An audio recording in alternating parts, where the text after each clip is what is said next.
Thank you very much, Karina, and thank you, Phil, for inviting us here today to have the chance to talk to so many people that have come back for the afternoon session. It's brilliant. So the coffee's obviously working.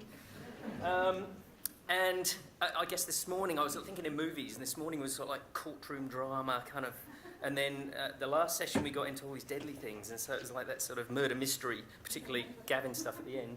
Now we're into sci-fi. This is way off into the future. So I managed to capture a couple of pictures of these molecular structures of the cool technologies that are going on. I love pictures, and you'll see a lot coming up during the talk. I think a picture paints 1,000 words. But as Owen knows, I'm apt to use 1,000 words or more anyway, so Karina, don't hesitate to wave a lot if you need to get me to stop. I've had the privilege of working in CSIRO during a period over the last 2 decades when these really amazing technologies have emerged. We've been able to adopt them into our lab, and a bit like adopting children, they're really, you get into them because they're attractive, and then they're exciting, and then they're troublesome and hard to work with. And as with kids, one has become a troublesome teenager and the other is the golden child. See if you can figure out which. So RNA interference was really the first one off the rank, and that was first beginning to be published in around 1996. Some of the seminal papers that led to the discovery, the final papers in 1998 that demonstrated RNA interference by Mello and Fire, and that got them the Nobel Prize for Physiology and Medicine. And as the picture oops, here we go, I knew I was going to do that. As the picture shows over here, this basically, RNA interference is the work of small RNAs, this little bit here, to control larger messenger RNAs that control gene expression. And the protein structures, including a cutting enzyme called Argonaut, which uses the small RNA in a sequence-specific manner to recognize a particular target gene, messenger RNA, and either lock it away or destroy it. So more than a decade later, along came publications on CRISPR-Cas9 in 2012 in the space of gene editing. Now, show of hands, who hasn't heard of CRISPR? Ooh, that's quite a few of you. It's been making the news, it's been in the press. It was on Catalyst a little while ago, if you want to go and have a look at that. That was a bit of self-serving there. I managed to get on TV with some famous people, particularly this lady Jennifer Doudna, who I'll show in a minute. But this is something that's been growing, and during the period that we were working on RNA interference, we started to recognise gene editing as an important adjunct to some of the work that we were doing. CRISPR-Cas9 came along and basically revolutionised things. So it is in the suite of gene editing, and how it works in terms of controlling genes and gene expression is basically by recognising DNA in a sequence-specific manner. So here's the piece of DNA. Here is an RNA which manages to get in and look at the DNA sequence, find a specific gene target, and then the protein associated with it, Cas9, breaks the DNA. So this is by breaking DNA to control gene expression. So going back to RNA interference, you'll have heard of it also as gene silencing, and it's a platform technology for biotechnology in general. For research, it was a revolutionary tool to be able to control genes in a sequence-specific manner. And then it was quickly looked at in terms of how it could be adapted into biotechnology, both in human medicine, veterinary medicine, and in plant physiology. The Nobel Prize was awarded to Mello and Fire because they discovered it in animals, and much to the chagrin of people like Peter Waterhouse and Mingbo Wang at CSIRO, who had discovered it in plants at the same time, but it doesn't come up so sexy when it's in plants. So they got the Prime Minister's Prize for Science, and at the end of the day, this is basically mediated by small RNAs. They can be made from within the cell, and I'll show that in a minute, or they can be chemically synthesized and added from outside. They're able to turn down or switch off gene expression with complete sequence specificity. Now, complete, there is a bit of movement in that, but it does give you that ability to target genes. Off-target effects are the biggest question that sit in this one. They were basically, this research over here and here was uncovering a biological process that had previously been unrecognised and, of course, unexploited, and that was microRNA gene silencing. So here's the paradigm that hopefully most of you understand. DNA and our DNA sits there. It has its effect ultimately by being transcribed into messenger RNA, and that's translated into protein. The protein does the work, building metabolism, building structures and systems that help to assemble cells and bodies that then have a phenotype by complex interactions with the environment. And there's a whole bunch of science disciplines that are associated with studying these different things. What happened was that this normal flow of information that we thought was happening was actually also being enacted by non-coding RNAs, of which small RNAs, microRNAs, were a part. And they were able to filter the flow of information and therefore impact on proteins and phenotypes. And so that was the really cool part of this discovery, was a new part of this information flow. And there's a whole new field in non-coding RNAs that's showing a lot of other activities going on. So siRNAs, small interfering RNAs, can be introduced from the outside, and they can adapt into this system and be used to control gene expression, and that's RNA interference. Just in the same picture, gene editing is another way of getting at this process by actually targeting the DNA, and that's where CRISPR-Cas9 comes in. So here's a picture. I like pictures. Very complicated one, so don't worry too much about the detail on here. This is just to say, here's the nucleus inside the cell. This is the inside of the cell, and a process going on which uses the small RNAs to control messenger RNA, either repressing the translation of that and allowing it to make protein, or destroying it and stopping it making protein. So this is the complex, natural process that occurs inside of cells, gene silencing, mediated by microRNAs that are made by the nucleus, in the nucleus, by your DNA. So you and I, we've got microRNAs going on in us the whole time. But this process can be hijacked, and so what Mello and Fire discovered was small interfering RNAs could be added from the outside of the cell and could feed into this process and interfere with gene expression. Applications for RNA interference, I've particularly focused here on plants. We've been doing work in animals, and I'll come on to some of the animal stuff that we're doing later, but not in the context of RNAi. So you can do RNAi from within. You can do it by transgenics. And in fact, there is now a product out there that people are eating in the North Americas, the Arctic apple, which uses siRNA against polyphenolic oxidase, which is what is responsible for browning of apples. And here is the Arctic apple, and here it is when it's chopped up and left standing around. It doesn't go brown. Fabulous. And people love it. And it's RNAi, and it's in food, and it's small RNA. It's not a protein, and it's been through the regulatory process, and it's accepted.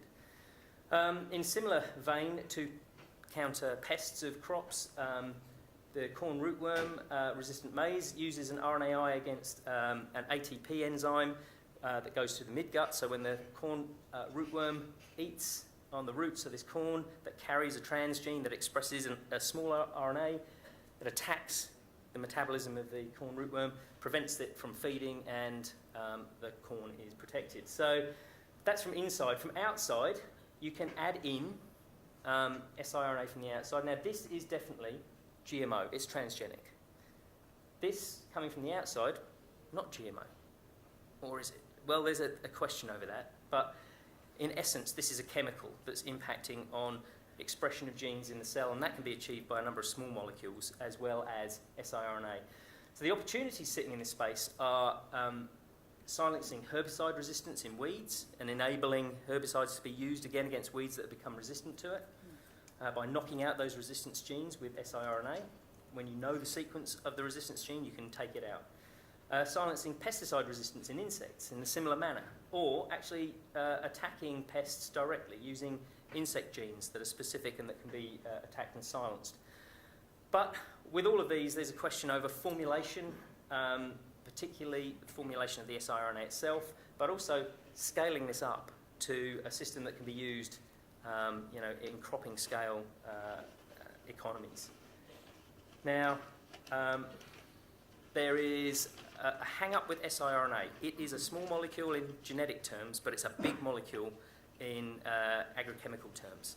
So it is not like antibiotics and pesticides in terms of being small enough that when you spray it, it's taken up by the cells and has its action inside the cells of the organism that you're trying to attack, be it a weed, a pest, or whatever.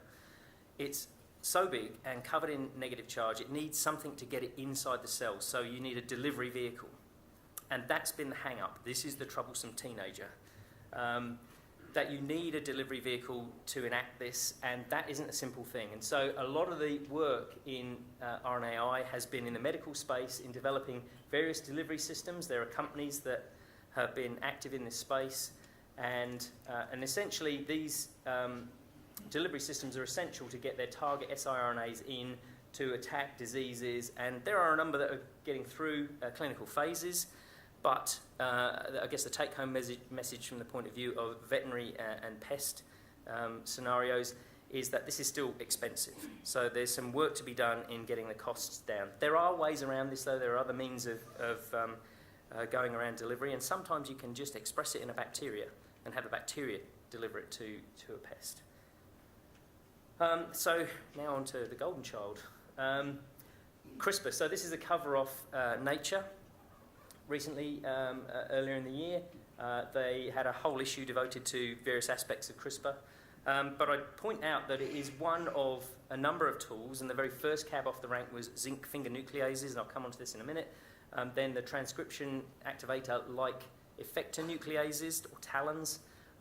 But CRISPR is the new kid on the block, and you'll see why in a minute, why it's got so much excitement. This one was adapted from eukaryotic systems that recognize DNA, this from a prokaryotic system that recognizes DNA, and this one is prokaryotic as well, so from bacteria. So zinc finger nucleases and TALENs basically use protein structures to recognize nucleic acid sequence.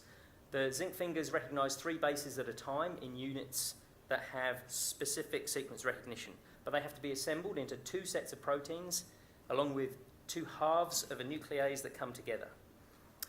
TALENs, similarly, have recognition sequences. Now the individual protein sequences recognize just 1 base. They're easier to design, quicker, cheaper, but they still require 2 proteins that come together. You've got to synthesize 2 proteins for every target you want to look at in the genome. Why is CRISPR different and interesting and exciting? Because it has a single nuclease, and it's programmed for sequence recognition by an RNA molecule, a small RNA molecule. And that means that all you have to change targets is the RNA molecule. It's small, it's cheap, it's easy to do, and it's now the mode of editing that people are using around the world, particularly in research and are looking at for development into commercial applications. And what that does, basically, any of these will cause a double-stranded break at a very specific site in the genome, and then what you do after that is the key. You either allow non-homologous end joining, which removes bases, so small deletions that then get joined back together, and so that will disrupt gene function. It will knock out the coding sequence of a gene. You can use a small oligo to repair the break, and homology-directed repair will repair the break in the DNA if it can find a template that is similar to the thing that's been broken. So you can direct even 1 base pair change with this. So you can engineer in a stop codon, or you can change an amino acid in a protein, change an enzyme function by the route here. And this is a bit of a debate at the moment in regulatory terms, because this is very minor change, and it's not transgenic. It doesn't have to be transgenic. But if you break the DNA, you could repair with something that introduces a full transgene. And that makes this a bit blurry. So I'll come on to this in a minute, but there's some looking at the Office of Gene Technology regulations around this type of technology, and this is a little bit of an issue, so there's some debate going. Here's the picture, like pictures. So CRISPR stands for clustered, regularly interspaced, short palindromic repeats. Big mouthful. This is typical scientist. They'd seen these in bacteria all over the place for many, many decades, and so they just described what they saw: clustered, regularly interspaced, short palindromic repeats. The short palindromic repeats, a palindrome is, just like words, what it reads the same backwards as forwards.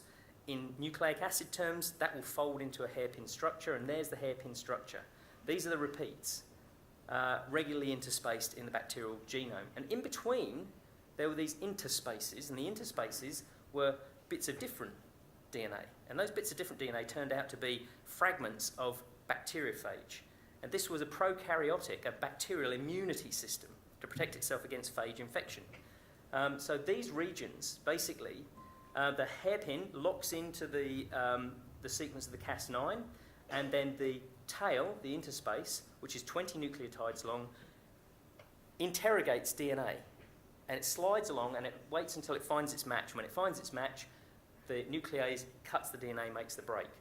So this single guide RNA leads the Cas9, the CRISPR Cas9, to its target and mediates DNA cleavage. Now, 20 nucleotides long, 4 bases at each nucleotide, 4 to the power of 20 possibilities for this sequence.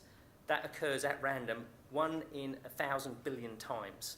And our genome is only 3 billion base pairs, so that should make this very, very specific. Except that assumes that this sequence is random, and what we know about genome structure is that it isn't random. There's lots of repeated and changed and modified sequences. So you still need to go through a bit of jiggery-pokery and a bit of bioinformatics to ensure that if you design something like this, where you can take this sequence, add on a target, that it will be specific to the site that you're going after. But it can be made very, very site-specific now. Again, beautiful pictures.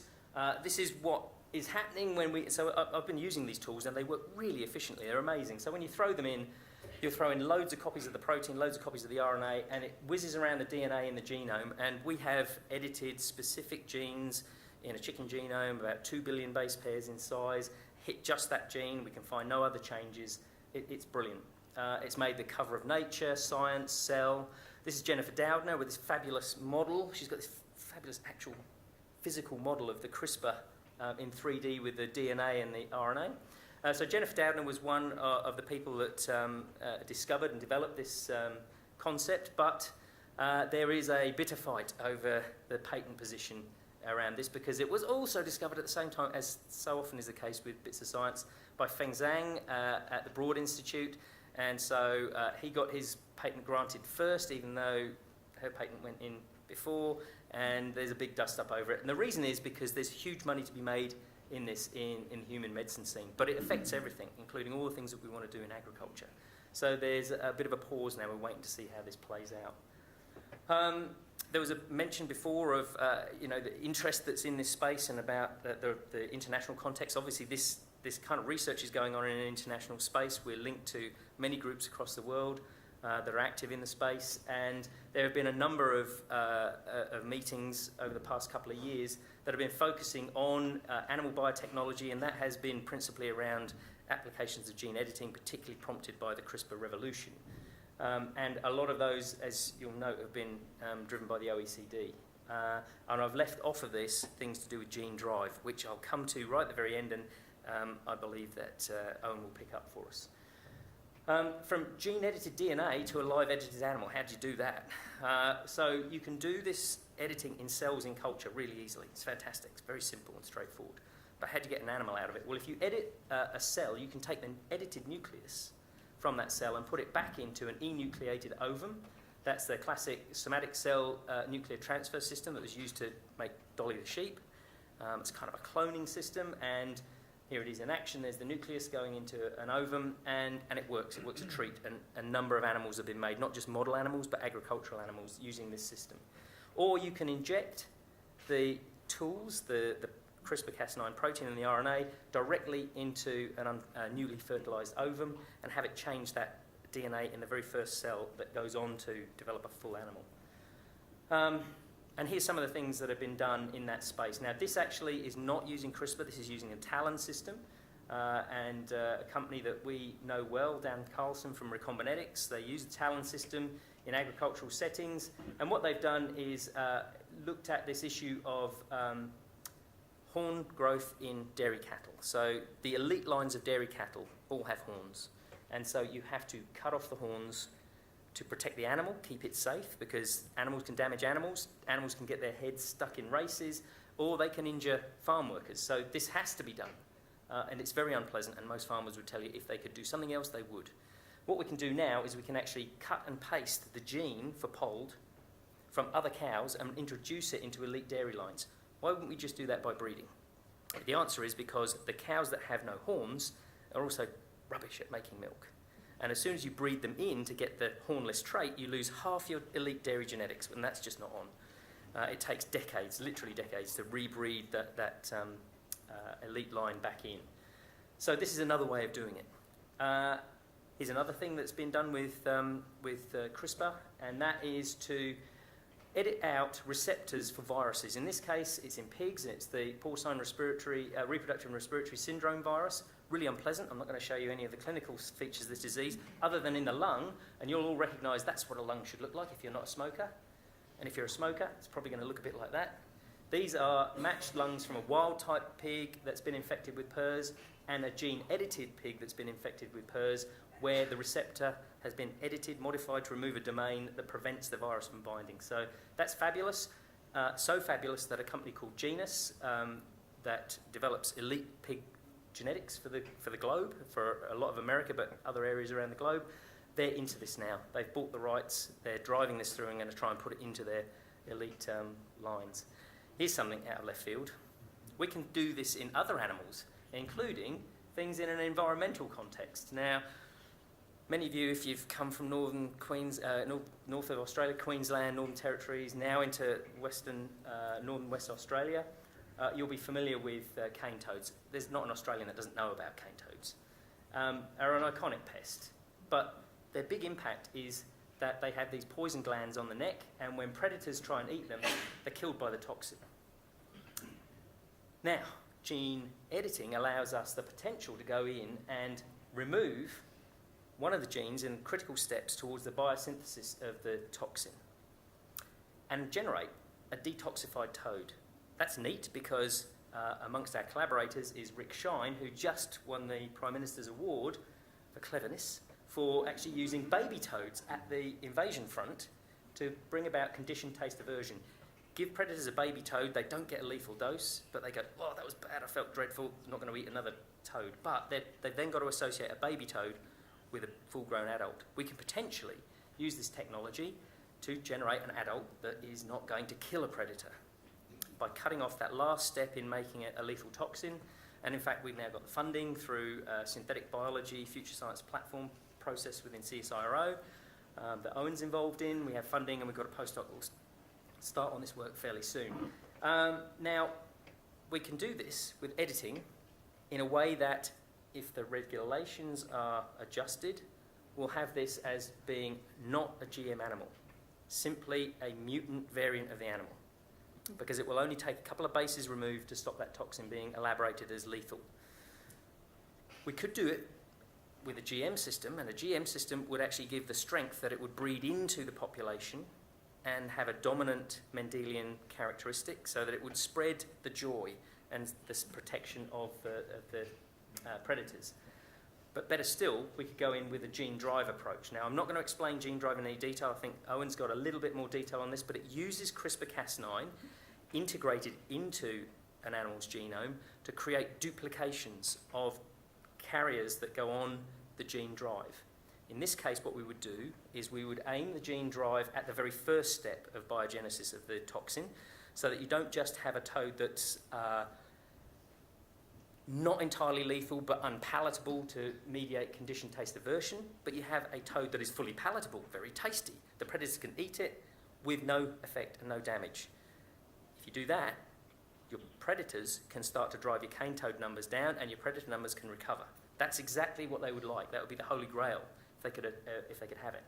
Can we do it? Who knows? But gene drive has this magical effect of duplicating a phenotype. So if we drive in a totally non-toxic phenotype associated with a gene drive, it duplicates at each generation. All offspring of a reproductive event carry the gene drive. So every toad that's generated when it breeds with a wild type will breed a gene drive toad, and so on until all the toads carry the gene drive trait, which if that's non-toxic, we can now put that into Queensland, back into Kakadu and try and repair the damage that these things have done. So that essentially is it. Just a quick final step to reiterate, I think, some messages that come through, and that is, these technologies have great potential. But new technologies always face change resistance. Some of that is to do with consumer attitudes, and some of it's to do with product registration, approvals, licenses, the regulations. We can't do away with the regulations because without the regulations, the consumers are never going to trust what we have. So it's getting this right, and I guess that's what the part of the day has been about. How these new technologies are going to be regulated? Well, they both use RNAs to get in and make changes in gene expression. Are they GM or are they not GM?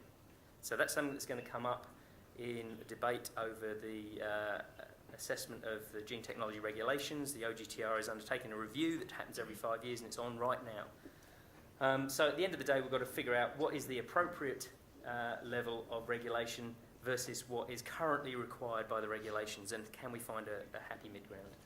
A whole bunch of people that have worked with me on various aspects of this, and so a number of colleagues at Health and Biosecurity at CSIRO and Land and Water, and now other colleagues in agriculture as well, and other people from outside the organisation with whom we collaborate, and that's it.